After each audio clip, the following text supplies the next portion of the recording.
good to be here today. Woo! Hey.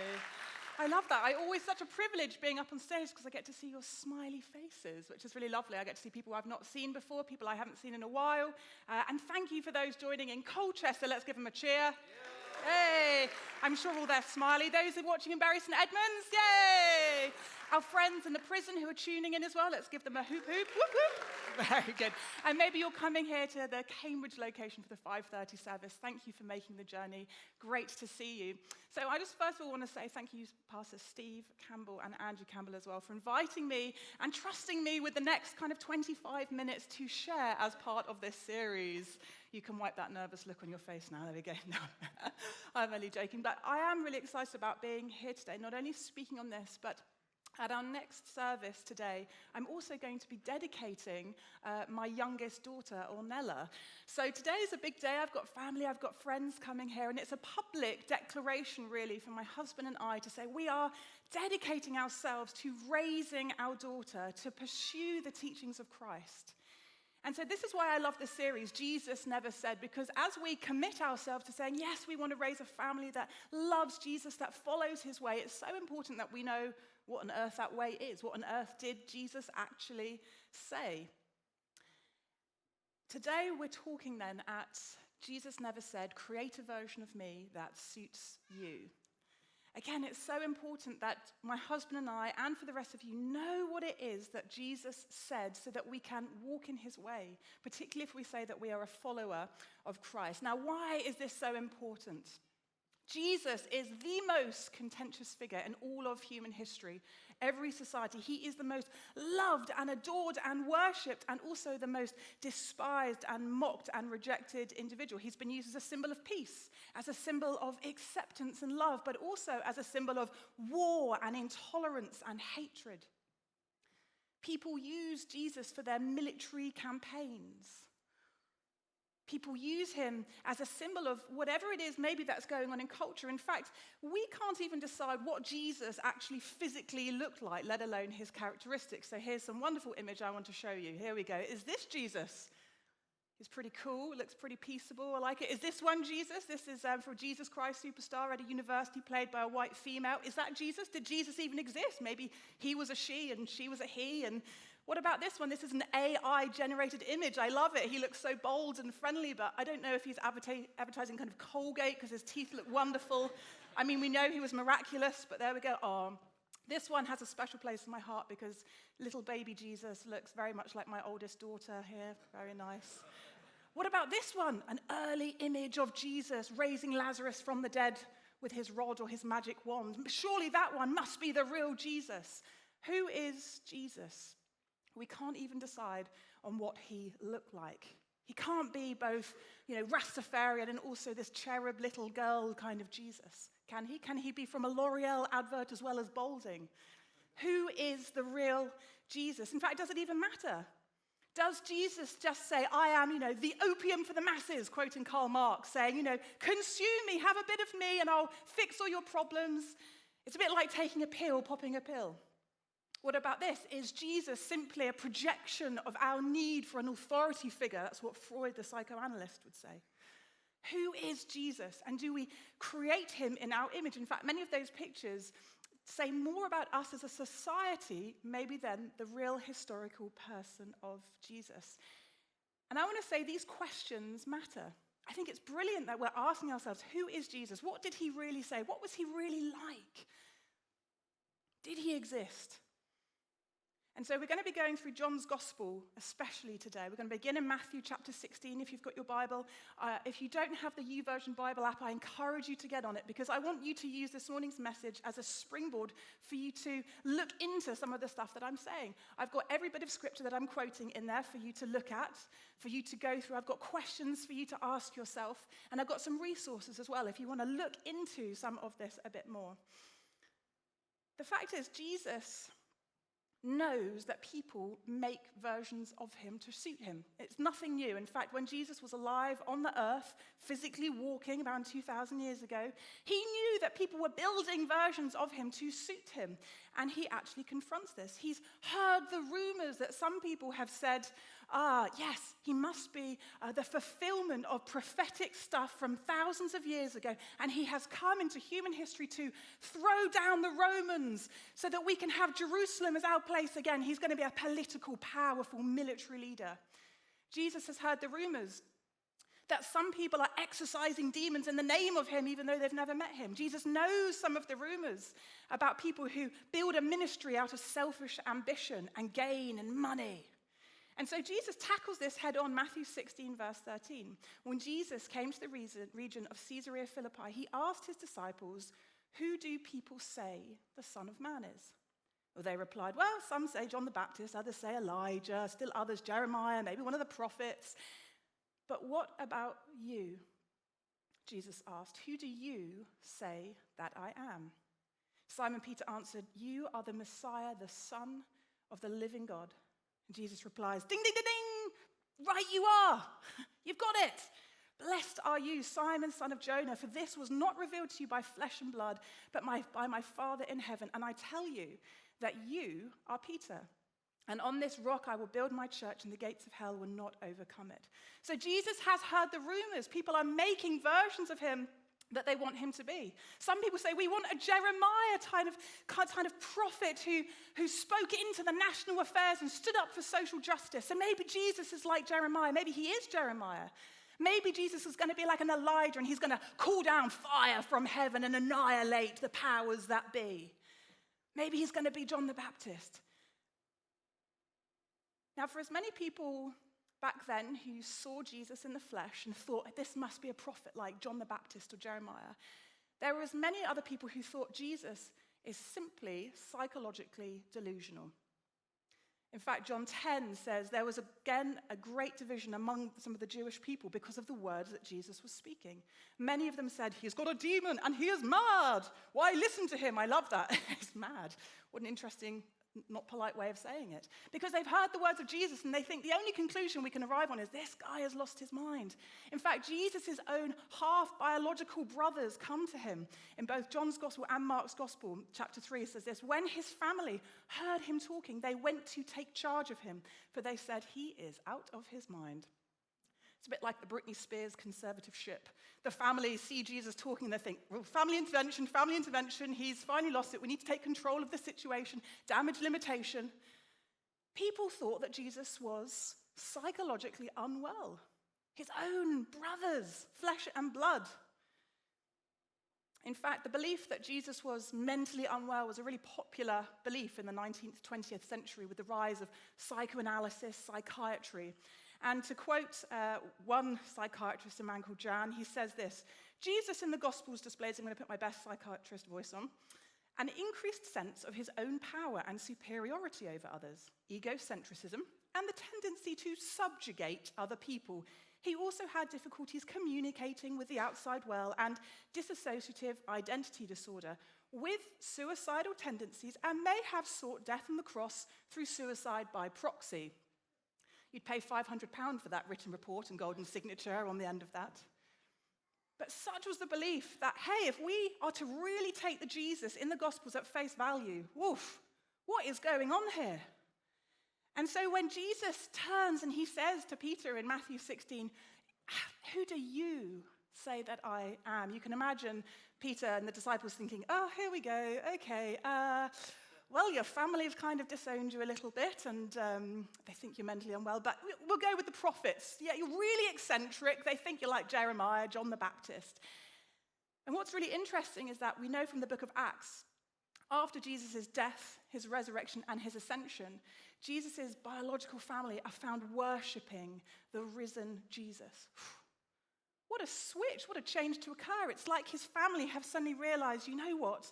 Jesus isn't the version that we thought he was. In fact, we truly believe the claims that he made for himself, and we're willing to die for these things. A change happened. Now, in reality, I do have some sympathy with the belief then that Jesus was a bit psychologically unwell, because actually the audacious, bold statements that Jesus makes are so provocative. And some of the stuff that Jesus says just simply does not suit people. John chapter 6, it says that when many of Jesus' disciples, so people who've been hanging out with him for a while, they know him, They said, "Oh, this is a hard saying of Jesus. Who can listen to it?" And Jesus, knowing in himself that his disciples were grumbling about the stuff that he was saying, said to them, "Do you take offense at this?" In other words, Jesus is saying, some of what I'm saying is not going to suit you. You're going to find it offensive. I love how C.S. Lewis quotes that when Jesus came, nobody came with any patronizing nonsense about him being a great human teacher. He'd not left that open to them, and he didn't intend to. This means that in the statements of Jesus and in the way that he presents himself, there is little wiggle room for us to recreate Jesus the way that we want him to be, to suit us, unless we directly contradict some of the historically accurate things that he said.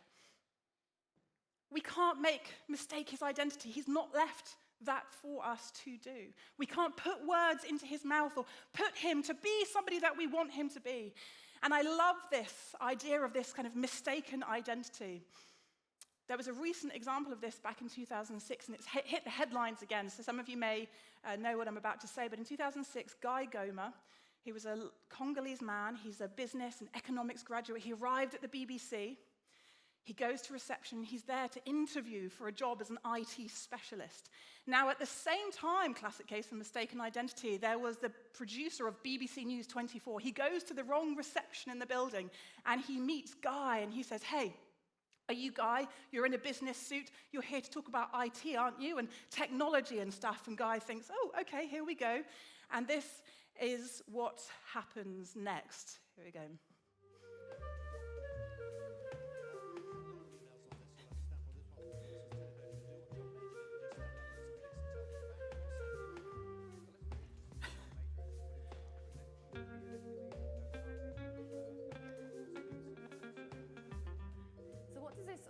For the industry and the growth of music online.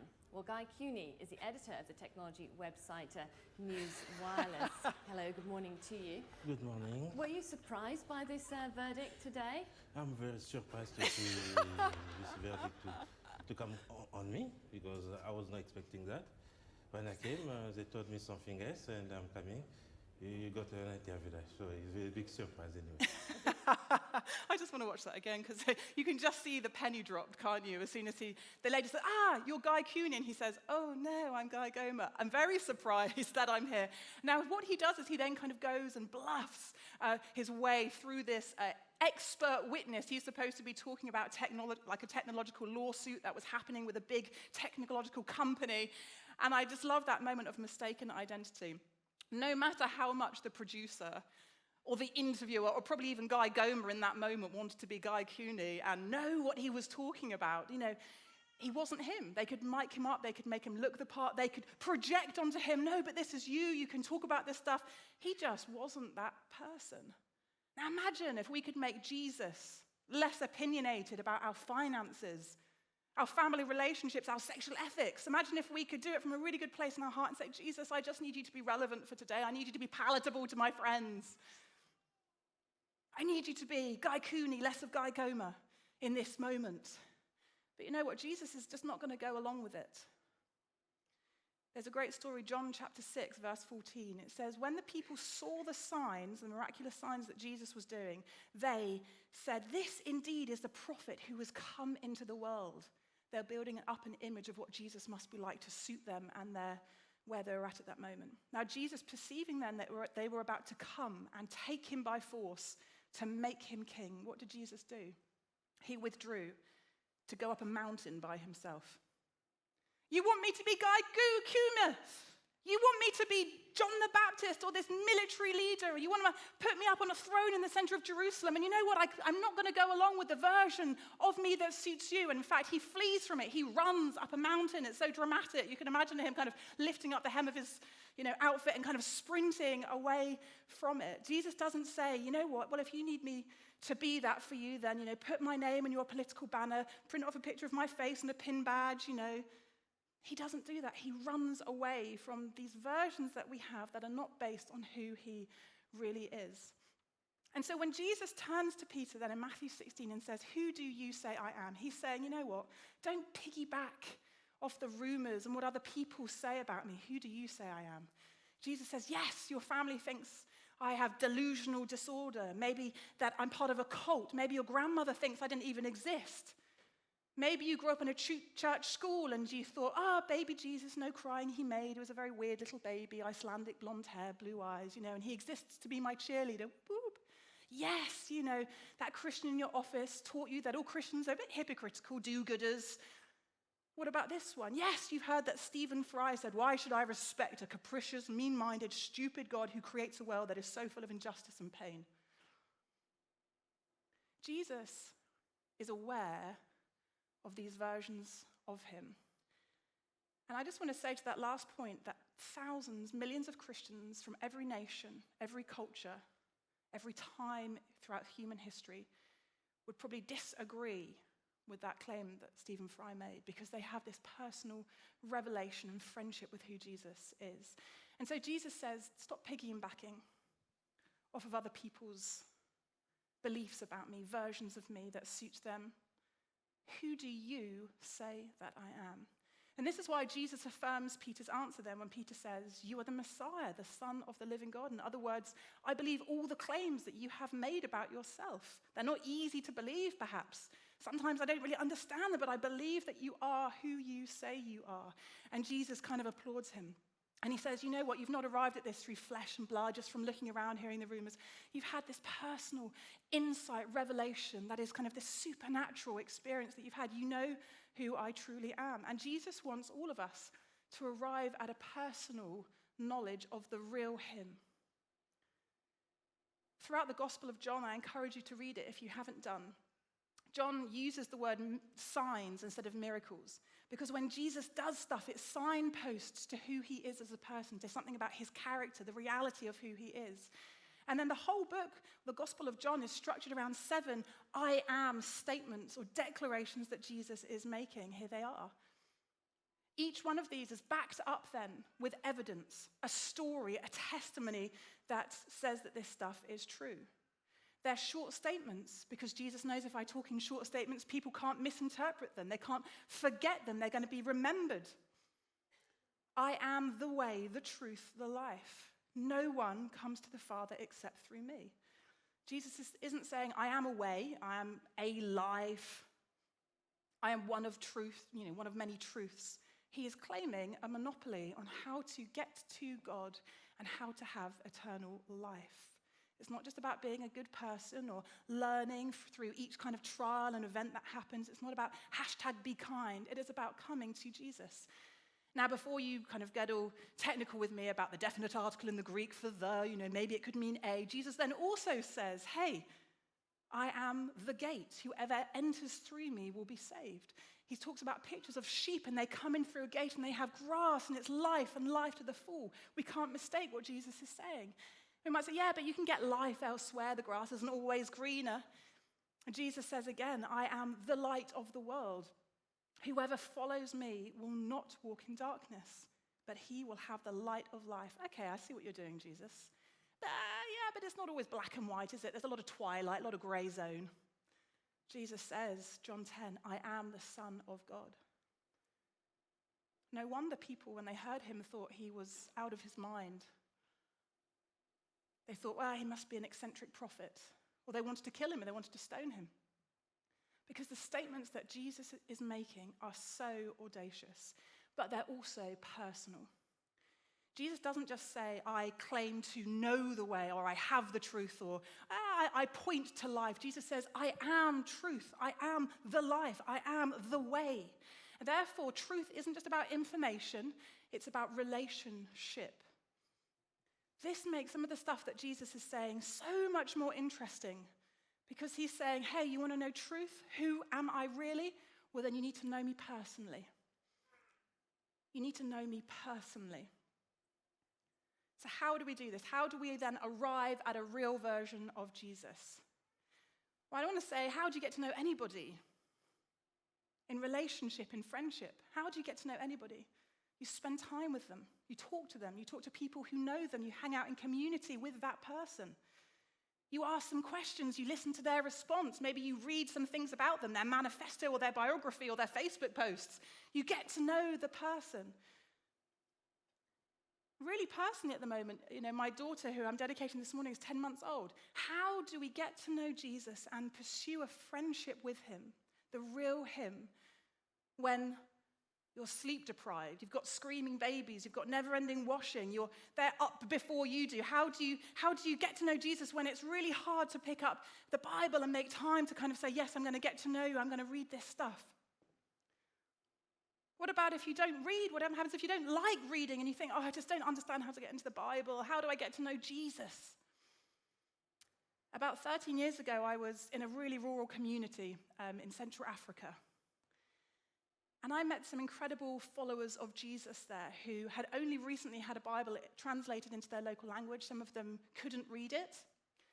And yet they had a greater personal revelation of who Jesus really was than many of the academics and professors that I have sat under at some of the world's top universities. They would sing songs about the truth of who Jesus was. They would pray and talk to him. They would see him at work in their lives. They would listen to the community's testimonies of all that Jesus had been doing. They had a great personal revelation of who Jesus Christ was. Getting to know Jesus isn't an intellectual activity. It's a friendship, it's a relationship. And because of that, Jesus understands your situation. He's got grace for it. Oh, yeah, I know you've had a hard week, haven't you? Well, I'm so glad that you're talking to me now. Oh, my goodness, he's so gracious to us. Friendship, relationship with God is not a tick list. It's not a performance-driven, performance-based review. It's saying, no, I love hanging out with you. We get to do it. And so I want to encourage you, how do you get to know the real Jesus? You come in community. You're with people who know Jesus. You share your life. What is Jesus saying to you? Where's he challenging you? Where are you at? You try and you listen, on your car and to work. Try listening to the Bible, audiobooks. Listen to preach. Sing songs that declare the truth of who Jesus is. Thank you, Byron, for leading this morning's worship. We declare who Jesus is. I reorient my heart about who you really are.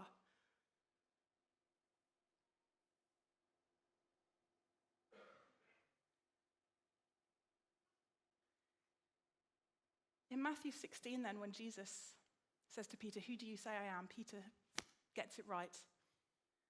And then I love how Jesus twists it. He then says, okay, you know who I am, and now I'm going to tell you who you are.